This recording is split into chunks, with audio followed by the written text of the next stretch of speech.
Assalamualaikum warahmatullahi wabarakatuh. Nama saya Nurkolis Majid dari Tadris IPSB dengan NIM 281 957. Di sini saya akan mereview buku dari MB Rahim Syah AR, yaitu Kisah Perjuangan Wali Songo generasi pertama hingga kelima. Yang pertama adalah Syekh Subagir. Di Magelang terdapat sebuah bukit yang berada di tengah-tengah kota. Namanya adalah Bukit Tidar. Menurut kepercayaan sebagian masyarakat, Gunung Tidar mulanya hanya ditinggali oleh para jin dan setan yang dipimpin oleh jin yang bernama Kiai Semar.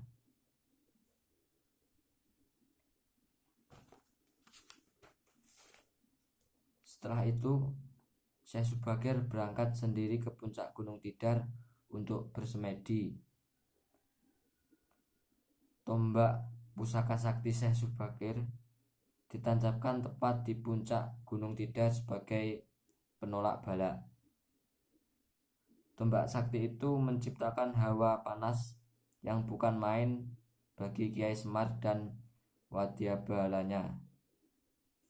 Dengan adanya tombak sakti itu, maka amanlah Gunung Tidar dari kekuasaan para jin dan makhluk halus.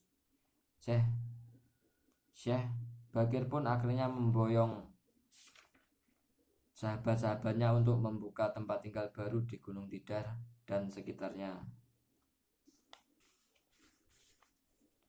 Dan yang kedua adalah Syekh Maulana Malik Ibrahim.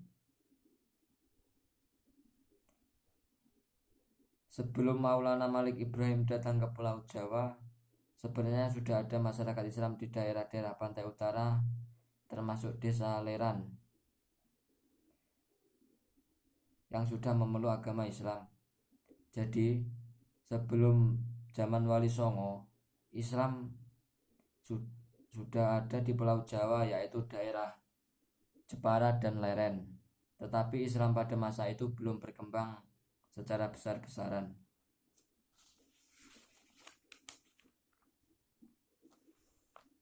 Dua tahun kemudian, Syekh Maulana Ibrahim berdakwah di Gresik. Beliau tidak hanya membimbing umat untuk mengenal dan memahami mendalami agama Islam, melainkan juga memberi pengarahan agar tingkat kehidupan rakyat Gresik menjadi lebih baik.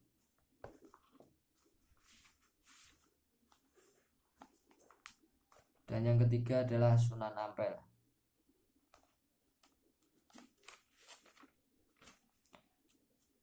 Ajaran yang terkenal dari Sunan Ampel adalah Muhlimo, filsafah Muhlimo, atau tidak mau melakukan 5 hal tercela, yaitu muh main atau tidak mau berjudi, muh ngombe atau tidak mau minum arak atau mabuk-mabukan, moh maling atau tidak mau mencuri, moh madat atau tidak mau menghisap candu, ganja dan lainnya. Dan yang kelima adalah moh madon atau tidak mau berzina, main perempuan yang bukan istrinya. Kemudian yang keempat adalah Sunan Giri. Jasa-jasa Sunan Giri, jasa yang terbesar tentu saja perjuangan dalam menyebarkan agama Islam di tanah Jawa, bahkan ke Nusantara. Baik dilakukannya sendiri sewaktu masih muda sambil berdagang ataupun melalui murid-muridnya yang ditugaskan ke luar pulau.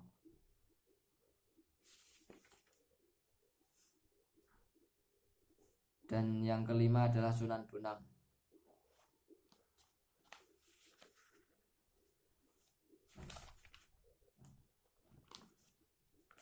Sunan Bonang itu nama aslinya adalah Syekh Maulana Maktum Ibrahim, putra Sunan Ampel, dan Dewi Condrowati yang sering disebut Nyai Ageng Manila. Raden Makdum Ibrahim dan Raden Paku sewaktu masih remaja meneruskan pelajaran agama Islam hingga ke tanah seberang, yaitu negeri Pasai. Sesudah belajar di negeri Pasai, Raden Makdum Ibrahim dan Raden Paku pulang ke Jawa. Raden Paku kembali ke Gresik mendirikan pesantren di Giri sehingga terkenal sebagai Sunan Giri. Raden Makdum Ibrahim diperintahkan Sunan Ampel untuk berdakwah ke daerah Lasem, Rembang, Tuban, dan daerah Sempadan, Surabaya. Dan yang keenam adalah Sunan Kalijaga.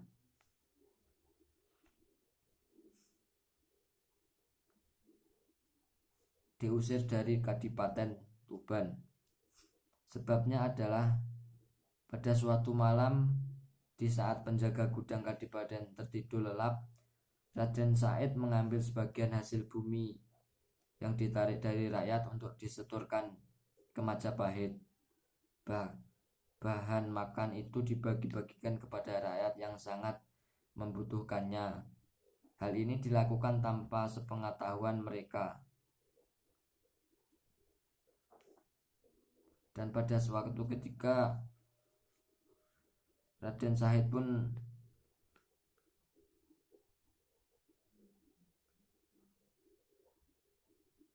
pun kepergok oleh salah satu penjaga gudang.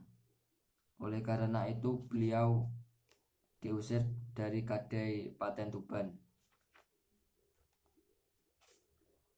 Setelah beliau diusir dari Kadipaten Tuban, ternyata ia mengembara tanpa tujuan pasti, dan akhirnya ketemu oleh Sunan Bonang dan berguru padanya.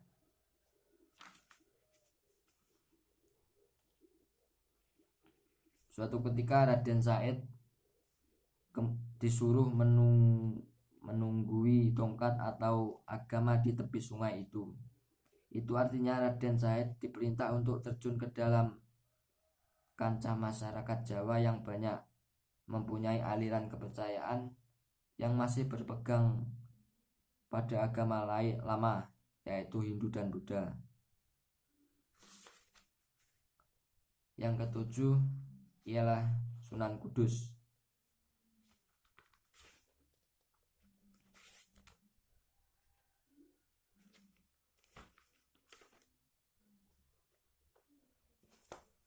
Strategi yang digunakan Sunan Kudus yaitu cara berdakwah yang luas. Strategi dakwah ini diterapkan oleh Sunan Kalijaga, Sunan Bonang, Sunan Muria, Sunan Kudus, dan Sunan Gunung Jati.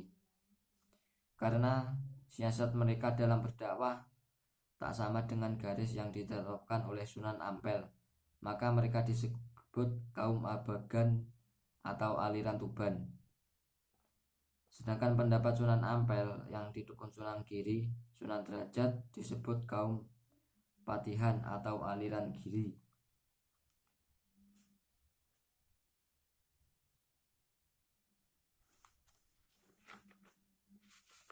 Dan yang ke-8 adalah Sunan Derajat. Dalam catatan Wali Songo, Raden Qasim disebut sebagai seorang wali yang hidupnya paling bersahaja. Walau dalam urusan dunia beliau juga sangat rajin mencari rezeki. Hal itu disebabkan sikap beliau yang dermawan. Di kalangan rakyat jelata beliau bersifat lemah, lembut, dan sering menolong mereka yang menderita.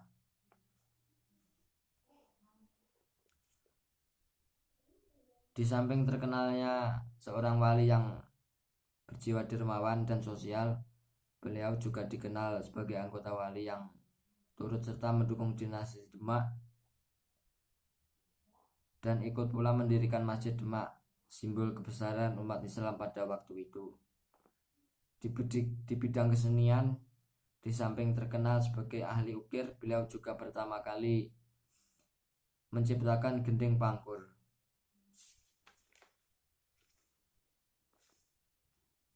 Yang kesembilan adalah Sunan Muria. Beliau adalah putra Sunan Kalijaga dengan Dewi Saroh. Nama aslinya adalah Raden Umar Said. Seperti ayahnya, dalam berdakwah beliau menggunakan cara halus, ibarat mengambil ikan tidak sampai mengeruhkan airnya. Itulah cara yang ditempuh untuk menyiarkan agama Islam di sekitar Gunung Muria. Beliau bahwa Sunan Muria adalah wali yang sakti. Kuat fisiknya dapat dibuktikan dengan letak padepokannya yang terletak di atas gunung. Menurut pengalaman penulis, jarak antara kaki undak-undaan atau tengah dari bawah bukit sampai ke makam Sunan Muria tidak kurang dari 750 meter. Kemudian yang terakhir, yang ke-10, yaitu Sunan Gunung Jati.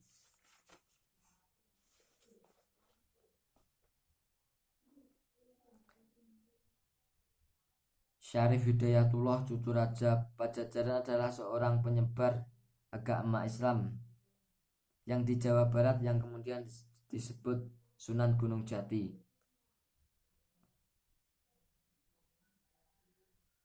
Beliau berperan dalam melawan penjajah Portugis.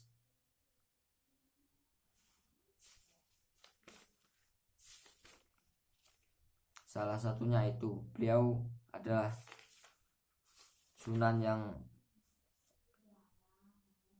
berperang melawan penjajah Portugis. Cukup sekian review buku Sejarah Kisah Perjuangan Wali Songo generasi pertama hingga kelima. Sekian dari saya. Wassalamualaikum warahmatullahi wabarakatuh.